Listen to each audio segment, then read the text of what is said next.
Welcome to the Tactics Talk for Leicester versus Brentford. I'm not joined by Sam today. I'm joined by Jamie underneath me. How are you, Jamie? I'm good, pal. I'm good. Ready for the game? I'm looking forward to it tonight. It could be quite interesting, couldn't it? It could be definitely a must-win. A draw, I don't think a draw is good enough, but it's definitely a must-win game.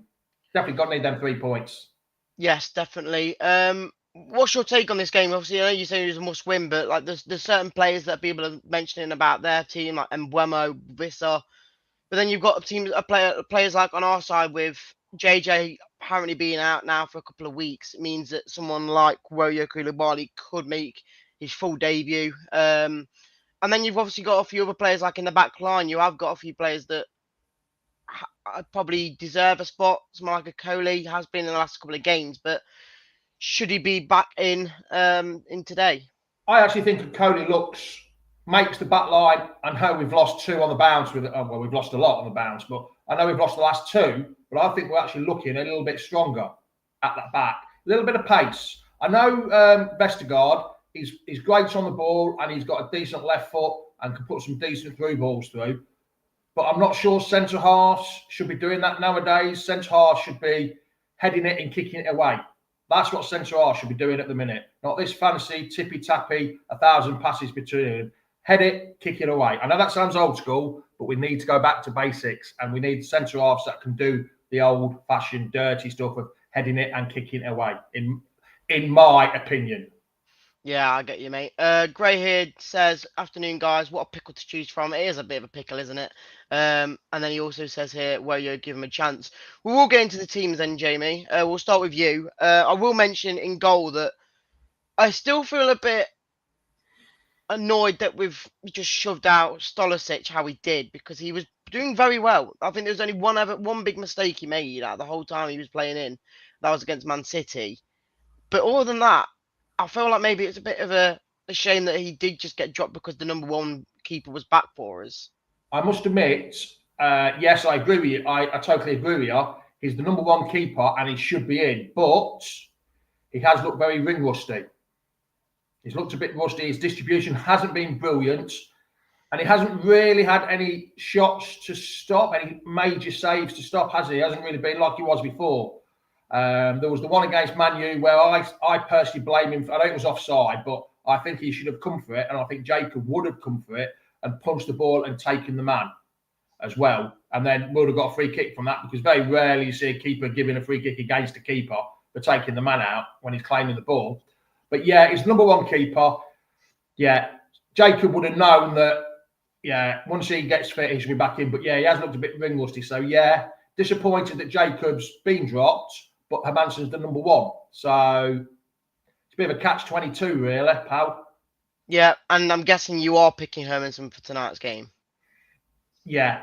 Yeah, you've got to, yeah, he's not going to change. Unless he's picked up an injury from now until then, it's got to be Mads, sorry, I mean, unfortunately. I'd love to see Jacob, because I think Jacob gives that bit, I don't know, stability. He comes for crosses a bit more. I don't know whether it's a Danish thing, because Schmeichel never used to do it.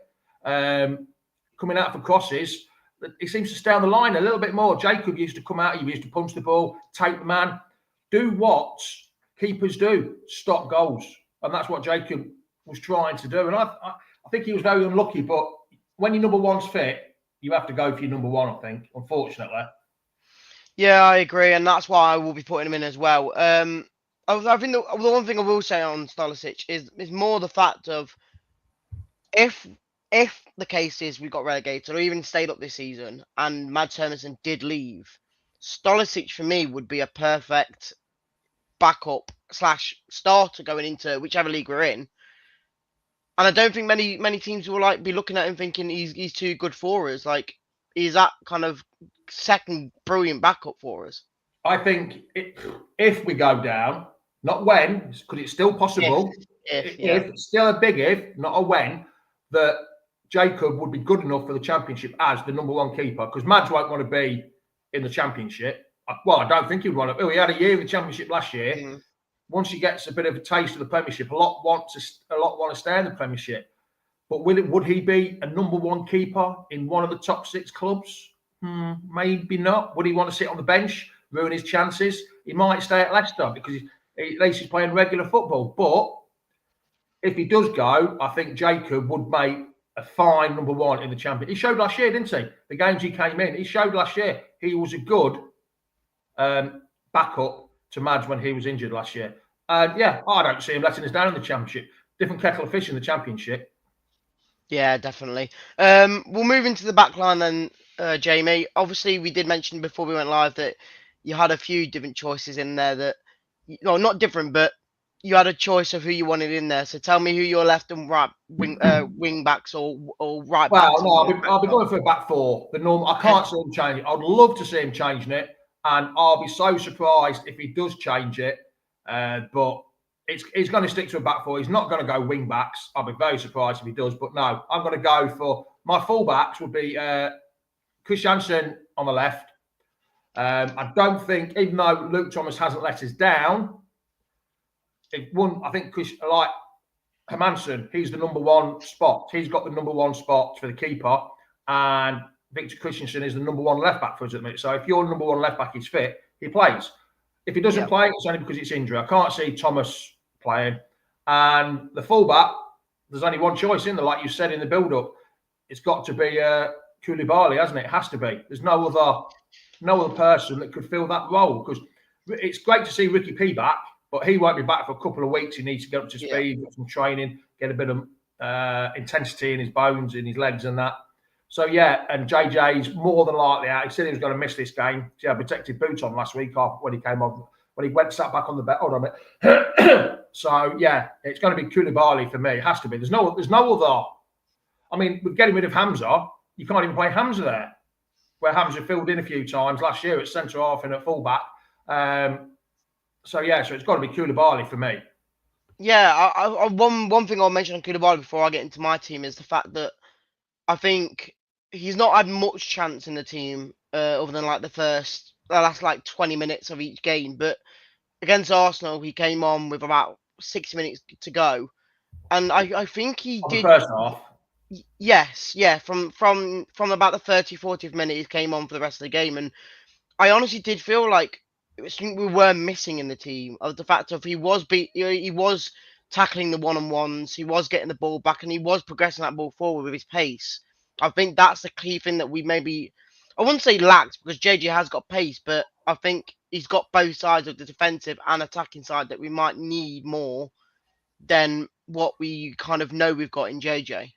I mean, he nearly had, when he could play against Man U, he nearly had Amat in his pocket, didn't he? When he came on for the last 10, 15, 20 minutes there. And when he came on against Arsenal, I can't remember who the winger was down the left, down his side, but he was jockeying him, he was tackling, and he had the stand-up tackles, he won the ball, and he drove. And there was one time where he drove forward, and he had a bit of a wet lettuce shot when he tried to, when he got up there. I'm not sure, I think he had a bit of a nosebleed when he got that far up.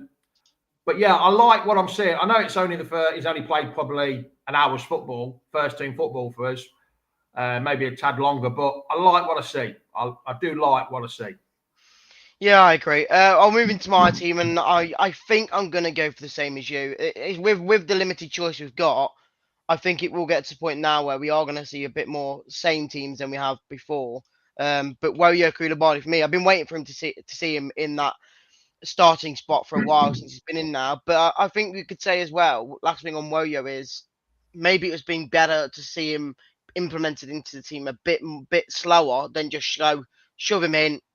You got to start from the off and get going. Yeah. I think this is the perfect time for him now to come in and show him what he's done. It's been like a gradual build-up, hasn't it? He's been introduced to the squad. He's been introduced to the players very slowly. And I think tonight, having a full game, you'll see him shine tonight. I think a bit more. Fans will probably take to him a bit more after seeing a full 90 minutes of him. Yeah, let's hope so. We'll move into the two centre-backs then, Jamie. Who are you going for? Because we've got a choice of four, and we've seen all four of them play with each other this season. But like you mentioned about Coley, I think, is he your number one centre-back now going into this? Oh, God, I've changed it about 3 times this season of being a number one partnership. I'm not sure which partnership's the best. Unfortunately, whatever partnership we have had, seems to have conceded goals. But partnerships take up time. Take time to build. And the partnership you have between your two centre halves and your two defensive midfielders it's the square in the middle. Mm-hmm. It's the gel that holds it together. That's not the word I wanted, but they're the ones that form the team. Them four, and if they're strong, you get a good base for it. Yeah. And I think if you get the same four consistently, week in, week out, you will see things different. It's a shame that others have got injured. But if you get the same four, so that's why you can put both in at the same time for me. Coley and Faze will be my two centre halves. I can't see Connor Cody coming in.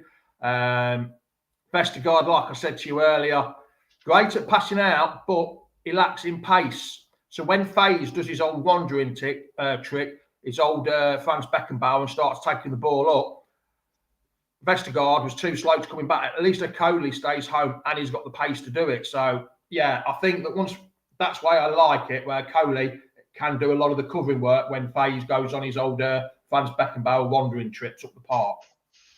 Yeah, you know my opinion on Vestergaard. You know I do like him, but I can now slowly see, as much as I was saying, oh, he is Premier League proven, he's like that. In certain systems, I think he is quite decent. On a low block, maybe so. On a position where you can't get back, is an issue. And I think with Ruud and how he likes to have a high line, like Everton game, it was just ridiculously horrible to watch him try and run back. So for me, I do agree. Coley does go in there for me. I think since that Man U game and he showed his passion to get that ball out of the line, out of the goal, I think he's got to show it, because before that game, we were thinking, is he up to the standard? If we paid £15 million for him, he's not seen the light of day. But when he played in that Man United game and he showed the passion that we've been asking for from players, for me, it just changes your look on him completely. And then Faze, yeah. For as much as we know he has a bit of a blunder in him at times, we know all of our defenders have a blunder at times, but I think with the pace of the game, you need the fastest two you've got. Centre-back partnerships need to be worked on and paired together. Prime example, Huth and Morgan worked well together. Walsh and Elliott and Taggart, partnerships take time to build. And this is in the infancy of building a partnership. Whether it lasts, I don't know. But I know we've conceded goals again last week, 4 goals in the 2 games they've been there, but it does look a little bit stronger with that partnership, and it just takes time to build. Rome wasn't built in a day, as I like to say. No, I agree with you. We'll move into the midfield then. We'll get a few comments going in. Tony says all Premier League teams have pace up front. Again, it's not going to be easy.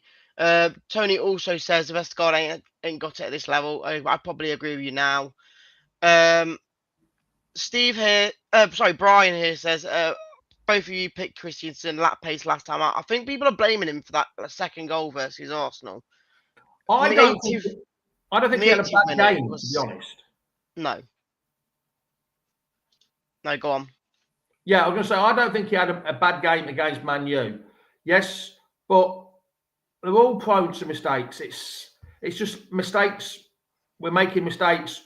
I understand where Brian's coming from. We keep making the same mistake week in, week out, and we keep trying to look for a scapegoat for individual errors. I mean, the first goal against Arsenal, Faze was at fault for not picking the man up, not knowing, like I said on my Sunday show, he should have been looking round to see where he was. Christensen wasn't that far away. It was only a yard and a half behind. He wasn't that far behind. But they need to be a bit more aware of their surroundings. They need to be looking around and seeing what's going on. Marino, I think, went past it, but they've got to be aware. That's the thing. That's the problem. It's got to be. Can't keep picking scapegoats, but I know it's hard to say, but it's just been individual errors, and it's tough. It is really tough we need to get behind them and back them. We really do. We're in a situation where we've got 13 games left, and if we don't do well in these 13 games, I don't think we'll be in the Premiership for a long time. So we need to back these 13 games. Yes, we've got to make mistakes, but we've got to get on with it, unfortunately. Yes. Going into midfield then, Jamie. You talk about the two midfielders you want while I quickly pop off the screen. Sorry. And and you talk about who you think should be in that midfield. Well, my midfield. Great, get invited onto a show and I have to run it in the end. My midfield has to be. It's like a formation. Like I said to you before, that formation, that block of four, your two centre backs and your two centre midfielders, they have to be strong and tough, and you need to form a partnership. And the midfielders that I would have, that I've been asking for all season, it happened against West Ham and it happened against Brighton at home, and then against Man U and against Arsenal was Soumare and Ndidi. And I do think that's the partnership we need there, because you've got Soumare that can break play up and run forward, and then you've got Wilf with the old go gadget legs, the Inspector Gadget legs, and win the ball. That's what midfielders do. Midfielders have to win the ball, pass it to 3 touches, pass it to someone else that's got more creativity. That's what we need to do with the midfielders. So my midfielders will be Wilf and Soumare for them reasons, that the midfielders need to have 3 touches, then the minimum of 3 touches, and then play it off on the 3rd touch and give it to someone that knows what they're doing. And that's what they're there for. Wilf with the enforcer role, and Soumare to barge everyone out of the way and go forward and pass it forward. No, I agree. I agree. Soumare went missing. Yeah, he did a little bit, but it was one of the better players.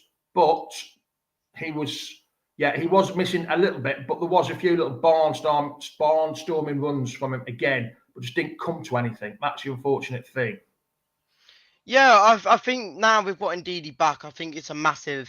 It feels like a new signing in a way, because with Cooper, he did play more of a 10 role, which I think was very, very wrong for him.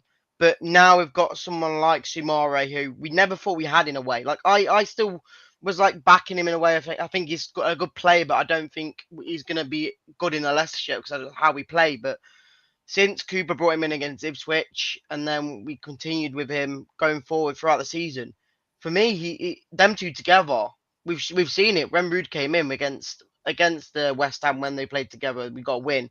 When we played against Brighton, yes, it was a tough ask to get back from 2-0, but we did it. And then again against Spurs, which I know obviously we didn't have Wilf, but you can see when you've got some talent in that midfield, it just shows you. And I completely agree with you. I think both of them are going straight into my team. And right now, at the moment, we've both picked the exact same team, which is very, very odd, because me and Sam normally disagree with a lot of stuff. So we'll move on. I think I'm agreeing with you, pal. My reasons are different for your reasons, I think. Yes, completely, yes. But I think this is where we will be debating decisions going into this next line of attack.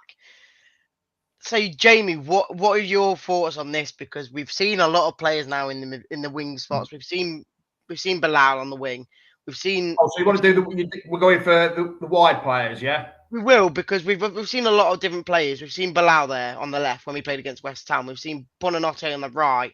We've seen both Ayew and Bobby Reed on the wings as well, and we've seen Mavididi, which I know a lot of fans aren't the most happiest with how Mavididi has been playing this season, but I think something needs to change now, because I feel like when we've seen Ayew and Bobby on the wings, we just don't really create as much as we were.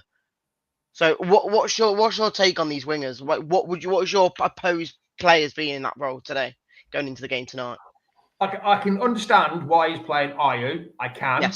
Yes. Unfortunately, nowadays the wingers seem to get the ball and then go backwards. The first thought is backwards, where everyone knows I'm a bit of an old school dinosaur. If it was me, my wingers would be touching that line, going down the wing, putting the crosses over.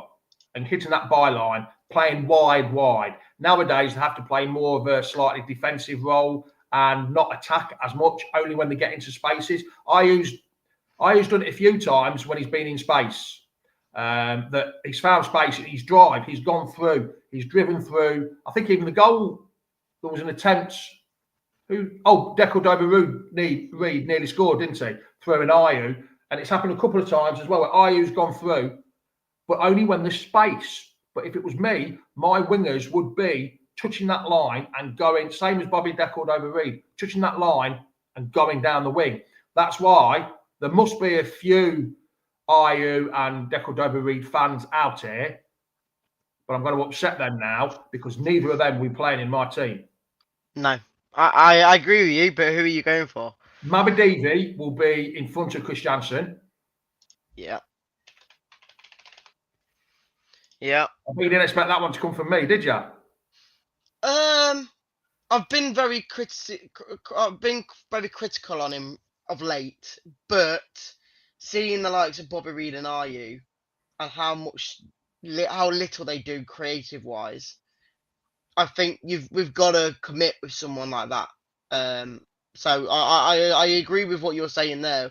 Who are you putting for your right wing?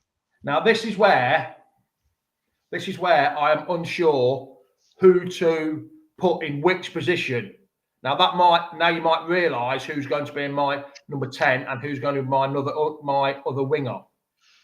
Yeah. I am going to go for Bowenauty out wide. Okay. But it could change. The number 10, either one of these two, I think you know who my number 10 is going to be, but either one of these two players could play the 10 and could play the wing role. Yeah. So we'll go for Bowenauty out there.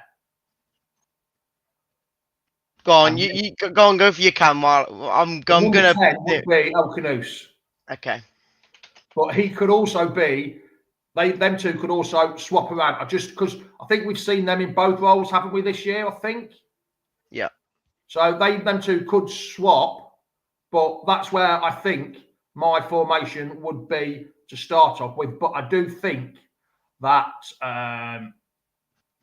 Bowenauty will start out wide tonight. Hope so. See, I think the one thing I have to mention on this side is, as much as we loved when we first saw this lineup out, and we're saying, "Oh, this is probably our best lineup with these three in the midfield because they're so creative in a way." We always saw when Buonanotte was on this right hand side, because JJ was here as well. It felt like there was always exposure on this right hand side. I don't know why, or maybe because Buonanotte doesn't like tracking back as much, but I will say that someone like Koulibaly could make that sort of difference in the fact of he can get up the pitch and protect this side more than JJ because of his pace. So are you in any way threatened by the fact that that could happen again? No, because I think you'll find that Soumare will have to come over and cover. Yeah. That defensive, do that extra bit of work for Bowenauty. Yeah. Because I think Koulibaly is a bit strong, is more defensive minded than JJ. JJ likes going forward, but Koulibaly is more of a defensive defender than an attacking defender. Mm-hmm. So that's why I think Bowenauty will play there, because Koulibaly will be able to cope better in that defensive fullback role than JJ. That's why I'm going for that. And we need a front four with a bit of pace and a bit of that can go forward and not know where the goal is, but at least be an attacking force. Yeah. So, but yeah. No, yeah, I agree with you, mate. We've got some extra creativity there as well, with Mabadivi and Bowenauty being there as well. Yeah, I agree with you. Mabadivi for me is definitely in there. As much as I've been very critical on him the last couple of weeks or maybe months, the fact that I just feel like he's a bit lazy, or at times, or if he doesn't beat his man, he drops his head and things like that. And for me, that's the issue that you need to solve. We just need to sort it. And I think he, out of all of them, is the most creative player there. As much, even if he only does two bits of creative play that could lead to a goal, it's better than for me, Bobby Reed just running down the wing and getting caught up because he's not fast enough. So for me, he's there. El Canoes, for me, my favourite player this season. He's been quality, in my opinion. Yes, at times he's young, so he's always going to have a few issues in there. But for me, since he's come in, obviously the Everton game at home wasn't his greatest game, but since then he's gone leaps and bounds, and I think if we stay up this season, he's going to be a massive factor because I don't think he ever stops running. I don't think he never gives up in a way, and you can see it in his expressions and how he acts when we're losing a game or when we're drawing. You can see he wants to try and get that ball up the pitch. So for me, El Khanous is there, and then it's just the right hand side. As much as I've been very critical on AU as well, I see what you were saying about Ayu, and I see why he's been picked because He has he got is the more very defensive side. That's why. That's why IU plays. But his first thought is backwards more than it is forwards. But a yeah. lot of the players are. Yeah. I think I'm gonna have to agree with you and say Buonanotte has to be that main man for me on that right hand side. It is difficult, and like you say, the whole team now is exactly the same. But I think we're both in a way not agreeing together, but saying that we've got to go out there and get a result, and the best way to do that is put your best players out there. Because if you haven't got Buonanotte and you've got AU on the wing, I think, like you said, he negatively impacts the team by going backwards instead of trying to put that ball forwards. Where I think Buonanotte would always try and aim going forwards, and if not, he will go backwards. But we will get a few comments in here before we get to the main point of the team. Terence here says make Ndidi captain. I do agree with this. I don't think if Vardy plays, he gets the captaincy because of who he is. I think you need that midfield general to be that captain, that captain spot. What's your take on who should be Oh yeah, I captain? think Wilf plays better when he's got the captain's armband on. I think he does. It drives him forward. It makes him feel a bit more prouder, and it gives him something for his to pump his chest out and go forward and get a bit more recognition. So yeah, I do believe that I think Wilf would make a perfectly good captain. He's been here, I think, 8 years now. I think it is something like that. So not that he deserves to be captain. He deserves to be captain because of the way he's playing and his leadership. Is that the right word? His leadership within the group, within the team. Yeah. I again, it all depends on who starts because again, we've still got one space left, and there's been a lot of controversy on saying who should start, and it might just be an easy answer, but Well, there's every chance it could be different. I thought my striker was going to be a bit controversial, but I was looking at some of the comments. It's not. No, you've got Gray here. I'm going for Patson Daka. Yeah. Because as much as I love Jamie Vardy, the old goat, as much as I love him, he's not had a sniff for ages in front of goal. And when he does get a sniff, he misses him. His last goal was against QPR in the cup. A penalty it was a penalty. Was that before Spurs? Because he got one at Spurs. Oh no, it was after Spurs. Sorry. Oh, sorry. His last home goal. Sorry, I meant sorry. Oh, sorry. okay, yeah. His last home goal was against QPR, and if I'm right, I think his last home league goal was against West Ham in the second minute, which was Ruud's first goal. But you know what? I can't even think of him scoring since then, apart from the Spurs game. Are we saying that we? It sounds horrible. No, I'm not saying what you're going to say. I'm not saying it. I'm not saying that I am. Everyone in the comments and who's watching, this is Reedy saying this. This is not my opinion. I know what he's going to say. This is not my opinion. I was going to say, and I'm not saying it is a fact. I'm just saying, are people in the chat as well maybe suggesting we can't trust Jamie Vardy anymore? I don't know, because we've seen him have so many good chances. And I feel like if it was under Daka's chances and he misses them, we'd say, oh, Daka's absolutely shocking. But when Vardy misses them, I know he's got all the stature and all what he's done for us under his belt, but like Tony says, he can't knock Vardy ever. It's hard. It's not. If he's missing chances that he's Some of them chances he's missed 2-3 years ago, he'd have buried quite easily. Of course. Now, all of a sudden, he's not looking like his old self. And yes, sharp. he has lost a yard of pace. Yeah. But also, as well, it's about creativity and bringing him into the team. Mm.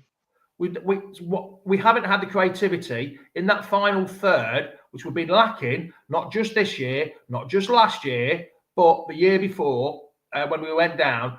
The creativity in that final third, we were seriously lacking. Yeah. And we lacked goals. I agree.